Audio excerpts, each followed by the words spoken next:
Well, that's a high look of where we are here, Lac La Biche at the community center, which has turned into a makeshift evacuee center. A lot of people coming and going here and eager to get news about what's happening back home in Fort McMurray. And our coverage, of course, throughout this hour is centering on just that.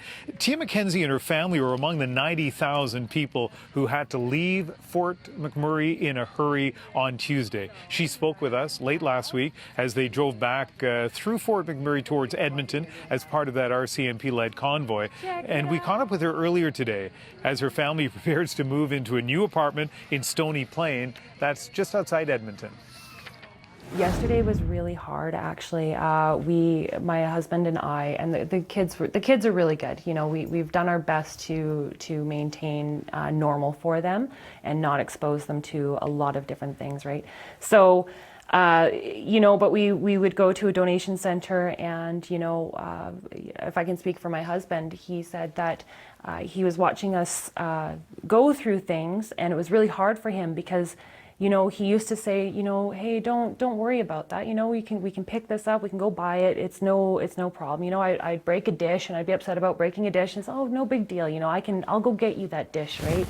Now it's he's sitting there and he says to himself, you know, I've been a provider since I was a teenager, and now I can't provide for my family. And he's watching his wife and he's watching his kids go through donations that are coming in from across the country. You know, it's extraordinarily heartwarming, but, you know, like these moments, they impact you. It's like heavy cement on the inside, but, you know, you're so grateful. You know, donation centers all over the place. You know, there's Red Cross donation centers all over the place. You know, there's billboards up constantly saying, "Hey, Fort McMurray," and so we got down here early Friday morning, and you know, just started setting in, and so emotionally, everything just started setting in, going through these centers, right? And everybody is so helpful, and they're so kind. You know, it's just constantly passing out hugs. Yeah, and they're really good to the girls too. You know, they helped us look for some flip-flops and some summer clothes and some stuffies and things like that, right? Yeah.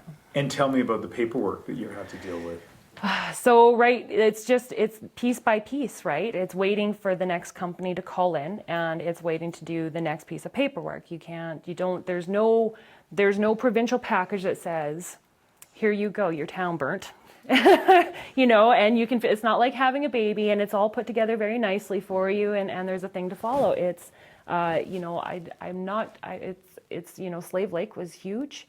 But, you know, I'm thinking, you know, 88,000 people on top of it now, and we have a new government as well, right? So they're trying to implement all these new programs for us, and they're trying to, they themselves are scrambling to make sure that we're okay, you know. You seem so easygoing, but have you slammed down the phone at some point in the last 2 or 3 days? There's been a couple moments, but I really try to stay away from the negativity. I know there are a lot of negative people out there, a lot of people saying some mean and hurtful things to the people of Fort McMurray, but we are families. My children are very level. You know, we've managed to maintain keeping them away from a lot of the traumas that are going on with Fort McMurray, but there are a lot of families out there where their kids are still scared. You know, they're having nightmares and stuff like that. I myself, I breathe.